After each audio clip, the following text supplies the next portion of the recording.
నమస్తే, జై శ్రీరామ్, భారత్ మాతాకి జై, వందే మాతరం. నేను మీ విలాసాగరం రమేష్. ఈరోజు 17 జూలై 2026 శుక్రవారం మధ్యాహ్నం ఈరోజు విడేస్తున్నా.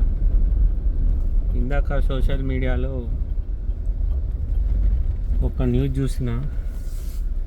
ఒక 25 సంవత్సరాల అమ్మాయిని ఒకడు బస్టాండ్లో అందరు చూడంగా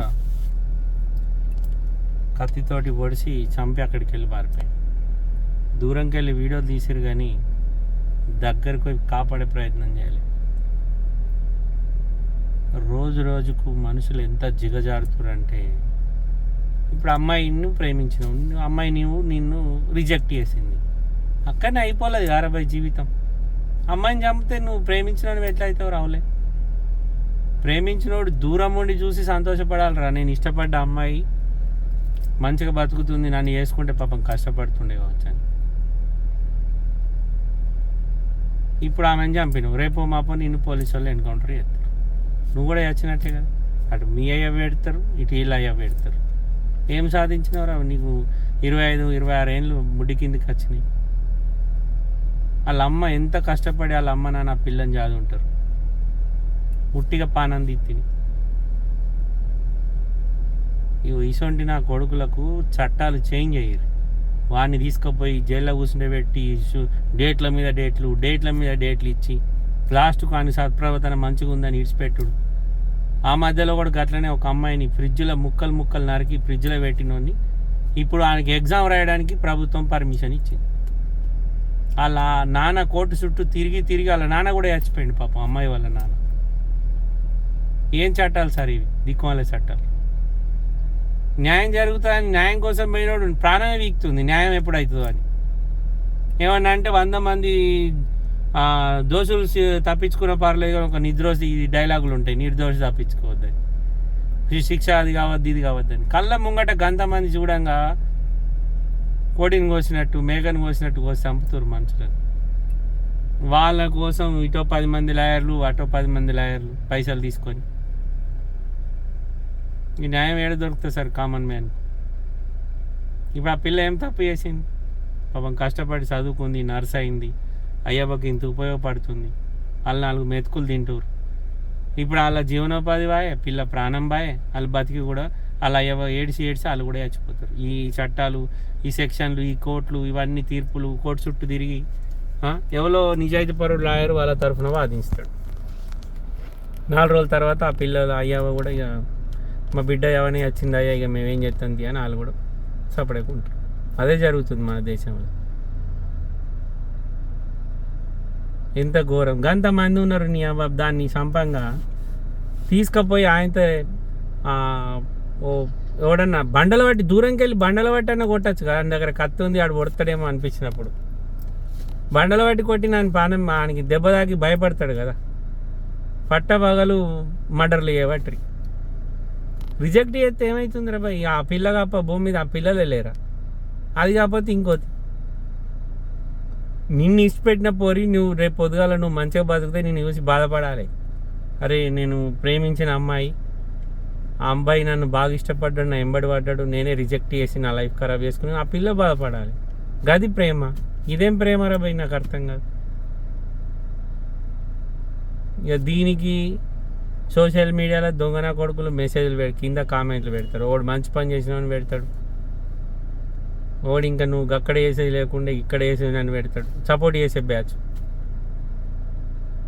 ఒకటేసారి పుడతాం, ఒకటేసారి చేస్తాం, మళ్ళా ఛాన్స్ ఉండదు. మన సావు అయినా 10 మందికి అయ్యో పాపం అనేటట్టు ఉండాలి. మన బతుకైనా అరే ఏం బతికినరా అనేటట్టు ఉండాలి. గది జీవితం. ఇదేం పని రా భయ్? పుట్టిగా నిండు పానం తీత్తి పిల్లది. నిజంగా చెప్తున్నా సార్, మన దేశంలో యోగి మార్క్ ప్రభుత్వం ఉండాల్సింది, లేకపోతే వీళ్ళు మారరు. మారే వ్యవస్థ కనబడతలేదు. పబ్లిక్ బాగా అయింది, చట్టాలు తక్కువ అయినాయి, శిక్షలు లేట్ అవుతున్నాయి. ఈలోపు ఆడేదో ఇన్ఫ్లుయెన్స్ ఉపయోగించుతాడు. న్యాయ వ్యవస్థలో కొంతమంది అమ్ముడు పోతుర్రు, ఆడు బయటకు వస్తాడు, కథం. చచ్చిన కుటుంబానికి ఏం న్యాయం జరుగుద్ది? ఎంతమంది ఇట్లాంటి ప్రూఫ్లు ఉన్న వాళ్ళు చంపిన వాళ్ళు బయటకు వచ్చి బతుకుతలేరు సార్. గాడు మొన్న పాపం ఫ్యామిలీతోటి తీర్థయాత్రకు నాసిక్లో ఎక్కడనో ప్రోగ్రామ్ ఫ్యామిలీతోటి అందరు కలిసిపోతే మహారాష్ట్రలో 11-12 మంది ఒక ఫ్యామిలీలో ఒక అమ్మాయిని చిడాయిస్తే వాళ్ళు కోపంకి వచ్చి వాళ్ళతో లొల్లి పెట్టుకుంటే అక్కడికి వెళ్ళి బయటకు వెళ్ళేదాకా వెయిట్ చేసి బయటకు వెళ్ళాక వాళ్ళు ఎంబడి పడి వాళ్ళ కారును తుక్కు చేసి వాళ్ళను 20 కిలోమీటర్ ఫాలో చేసి తుక్కు వాళ్ళ ఫ్యామిలీని అందరినీ కొట్టిరట్టు. వాళ్ళ దగ్గర ప్రూఫ్ ఉంది, వాళ్ళందరినీ పట్టుకొచ్చి లోపల వారేసి. వాళ్ళ దగ్గర ప్రూఫ్ లేకపోతే వాళ్ళు పోలీస్ స్టేషన్ దాకా పోకపోతే వాళ్ళ పరిస్థితి ఏంటి? అది పొద్దున్న దాకా అయిపోయాక వాళ్ళు బతికి బయటపడ్డారు. రాత్రి అయితే వాళ్ళ కుటుంబం వాళ్ళందరూ బతుకుదురా? 10-11 మంది 4-5 ఆడవాళ్ళు ఉన్నారు, ఒకళ్ళు ఇద్దరు మగవాళ్ళు ఉన్నారు. వాళ్ళు బతికే పరిస్థితి ఉండేనా? ఎవరికి సార్ న్యాయం ఎవరి తరఫున ఉందండి? ఎక్కడ న్యాయాలు జరుగుతుంది? పట్టుకత్తుర్రు, ప్రేమించుతున్నాను తిరుగుతుర్రు, చంపెత్తుర్రు. లేకపోతే భార్య భర్తను తీసుకొని చంపెత్తుంది. కొండపైకి తీసుకుపోయిందట, ఆయన మొగని చంపింది, ఉంచుకున్నంతో బైక్ మీద వారిపిక్కింది. వాళ్ళిద్దరిని యావదేం గురి కాల్చిపారేరు కలర్స్. అరే ఇడిచిపెడితే దాని బతుకాడు బతుకుతాడు కదా, సంపుడు ఎందుకు? ఆ పిల్లని ఇడిచిపెడితే ఆ పిల్ల బతకకపోతుండేనా? సరే ప్రేమించినవు, వాళ్ళ అమ్మ నాన్న దగ్గరికి కొని ఉంటివి, అలా అయ్యవని రిక్వెస్ట్ చేయని ఉంటుంది, నేను మీ బిడ్డ అంటే నాకు సత్యంత ప్రేమ, నేను మంచిగా చూసుకుంటా, అట్లా ఇట్లా అని కాలు మొక్కని ఉంటుంది. ఆ లోకే అంటే పెళ్లి చేసుకుందు, లేకపోతే నీ బతుకు నువ్వు మంచిగా బతికి చూపెట్టని ఉంటుంది. నీకు దొరకకపోతున్నా అంతకంటే అందగతే భూమి మీద కరువేరా. ఈ అమ్మ ఈడ దొరకకపోతే ఇంకా వేరే రాష్ట్రం పోని ఉంటుంది.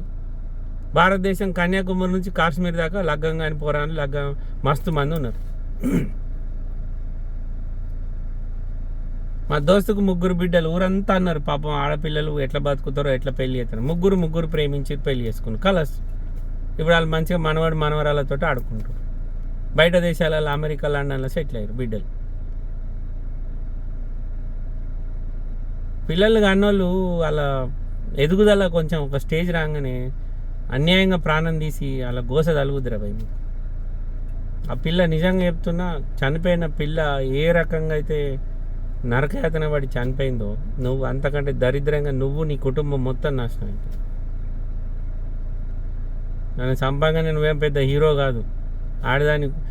ఒక ఆడదాని ప్రాణం తీసుడంటే హీరో అనుకుంటున్నావు. మనిషికి శారీరకంగా మగోనికి ఆడవాళ్ళ కంటే 4-5 అంతస్తుల అంతల బలం ఎక్కువ ఉంటుంది. మన చెంప దెబ్బ వాళ్ళకు వాళ్ళు 5-6 సార్లు కొట్టినాక కూడా మనకు అంత దెబ్బ తలగదు. మన కొడితే అంత తలుగుద్దాల. మన ఆడ మగ బాడీలో అంత డిఫరెంట్ ఉంటుంది పర్సనాలిటీలో. మన గట్టి శరీరం ఉంటుంది. మనం కంట్రీ కోడ్ లెక్క, వాళ్ళు బైలర్ కోడ్ లెక్క. వాళ్ళ మీద నువ్వు కత్తి తీసుకుపోయి ఆ పిల్ల పానంది ఇచ్చి పారిపో. మొగోనివే కదా నువ్వు, చంపినవుగా, మరి ఆడనే నిలబడను ఉంటే ఎందుకు పారిపోయినవురా? ఏమన్యాయం చేసింది ఆ పిల్లని? నువ్వు నచ్చలే అని చెప్పింది, తప్పేముంది అందులో? లేకపోతే నువ్వు నచ్చినవని చెప్పి నేను కొండ మీకు తీసుకొని నువ్వు చంపేది ఉండే కదా, అప్పుడే నీకు కరెక్ట్ ఉండే. నువ్వు నచ్చలే అని నిజం చెప్పింది, ప్రాణం తీసుకుంది పాపం. ఎందుకో వీడియో చూస్తే బాధ అనిపించింది సార్. ఇటువంటి బాడకోవాలని నిజంగా చెప్తున్నా, చట్టాలు ఆ రోడ్డు ఈ రోడ్డు ఏం పెట్టకూడదు సార్. చక్కగా వెంటనే కలర్ శిక్ష అమలు చేసి పారే. అట్లా చేస్తేనే ఒక 4-5 తెలుస్తుంది పలానా రోజు మర్డర్ చేసిండు, 1-2 నెలలని నీకు శిక్ష పడ్డదని. లేకపోతే ఆడు సత్ప్రవర్తన అది ఇది తొక్కతోలని, ఆయనకి పొలిటికల్ బ్యాక్గ్రౌండ్ అని ఆయన కాపాడే బ్యాచ్ తయారవుతుంది. సారీ సార్ ఏమన్నా తప్పు మాట్లాడితే. నమస్తే, జై శ్రీరామ్.